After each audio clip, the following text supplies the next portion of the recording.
Erróneamente, hermanos, quien intervino en la elaboración de un Nuevo Testamento conocido como el Código Real,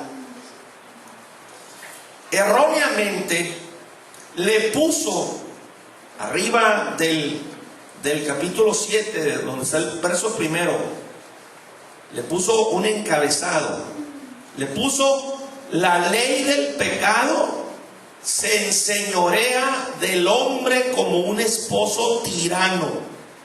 Ese es un grandísimo error. La ley del pecado se enseñorea del hombre como un esposo tirano.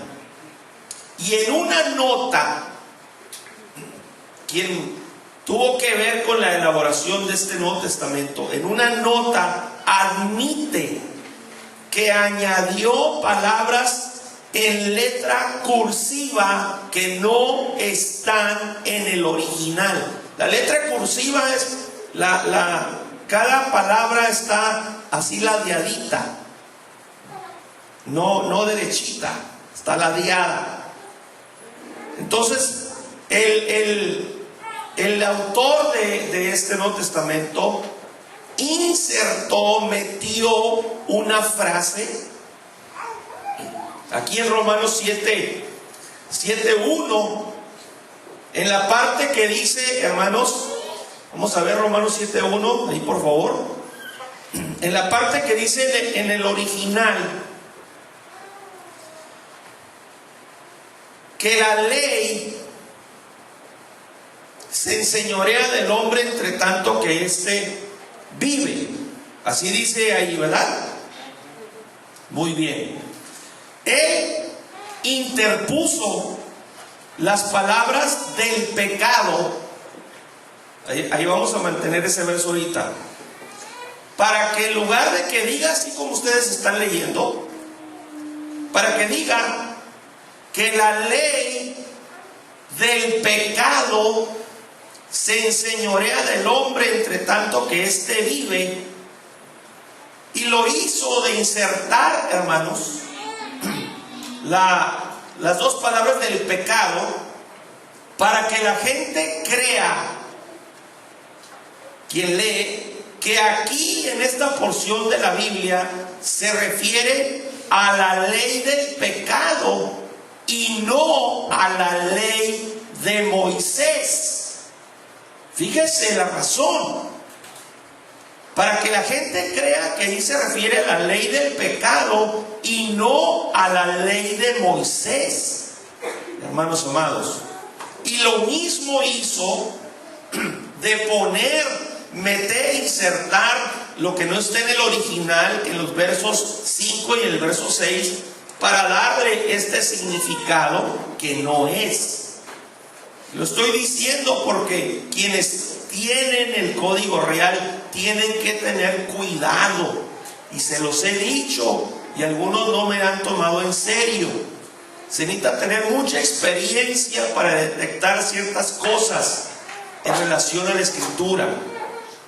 Pero la Biblia dice en Romanos 7:6, hermanos, de modo que sirvamos bajo el régimen nuevo del Espíritu. Esto se refiere a un nuevo estado mental, hermanos, que el Espíritu produce en el creyente, que ahora está bajo la ley de Cristo y no bajo el régimen viejo de la letra, o sea, la ley de Moisés. Hermanos, el Señor tomó nuestro lugar y murió literalmente. Amén. Y a nosotros lo que nos toca es morir simbólicamente, conforme a lo que dice Romanos capítulo 6, versos 3 y 4. Dice: ¿o no sabéis que todos los que hemos sido bautizados en Cristo Jesús hemos sido bautizados en su muerte?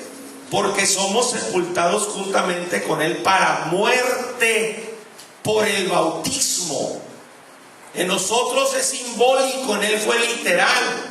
a fin de que como Cristo resucitó a los muertos para la gloria del Padre, así también nosotros andemos en vida nueva. Ahora, quiero que centremos nuestra atención en Romanos capítulo 10, verso 4. Dice: porque el fin de la ley es Cristo. El fin de la ley, ahí se usa para referirse a la palabra fin, se usa una raíz, la raíz telos, que significa terminación, o significa también, en segundo lugar, meta.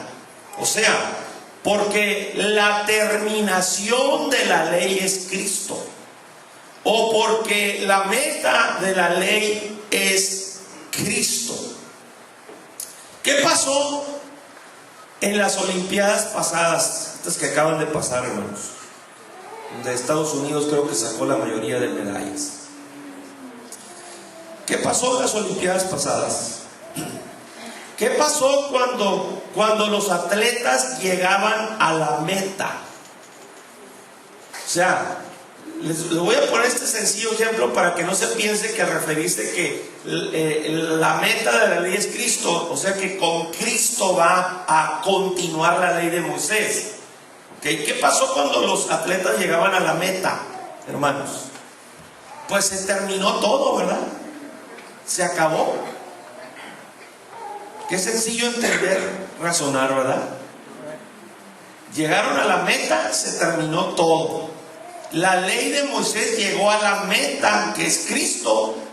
¿Y qué dijo el Señor en la cruz? Consumado es, o terminado es. Amén. Gloria a Dios.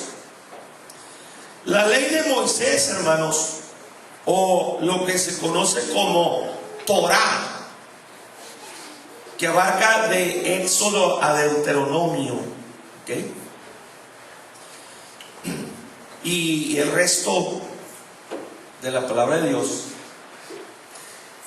hermanos, es una, necesito usar este término, es una unidad formada por 613 mandamientos.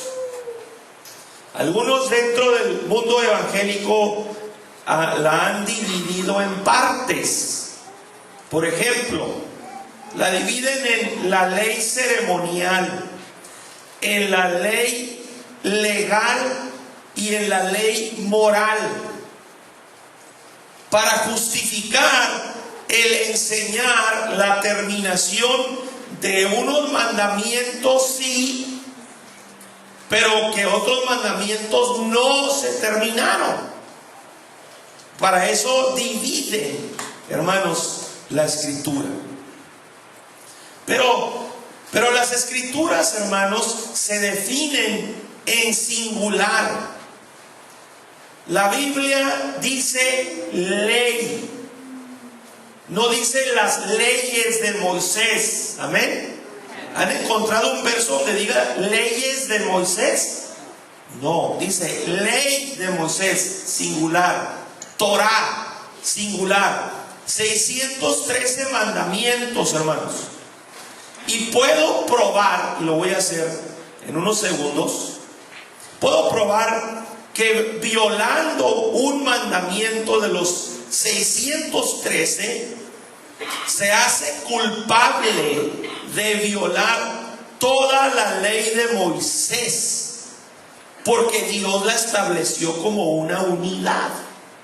Dios no está separando nada. Fíjense, inclusive mientras nuestro hermano Humberto nos transmite lo que dice Santiago 2:10, voy a leerles como está escrito en el Código Real, la traducción que se supone que es del hebreo al español, hermanos. Dice en el Código Real: pues cualquiera que observa toda la Torá, pero transgrede en un punto, se hace culpable de todos.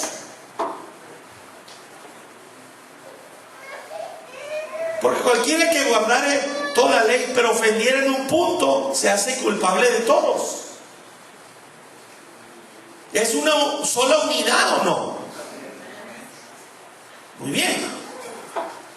Y esto claramente nos enseña, hermanos, fíjense otra cosa. Esto claramente nos enseña que el que obedece un mandamiento de la ley, los debe de obedecer todos. ¿Se puede entender eso, hermano? El que va a obedecer la ley de Moisés, si va a obedecer un mandamiento, si va a querer vivir bajo la ley de Moisés, los debe de obedecer todos los 613 mandamientos. Otro ejemplo, en Gálatas 5:3, lo mismo se va a proyectar en la versión Reina Valera. Fíjese, hermanos, como dice en el Código Real: y otra vez testifico a todo varón que se circuncida, que está obligado a observar toda la ley. ¿Se fija? Otra vez testifico a todo hombre que se circuncida. La circuncisión es un mandamiento, hermanos, y el principal. Si Abraham no se hubiera circuncidado, o su descendencia, Dios les hubiera quitado la vida. Todo hombre que se circuncida, que está obligado a guardar la ley. El que cumple con ese mandamiento, los debe de cumplir toda la ley.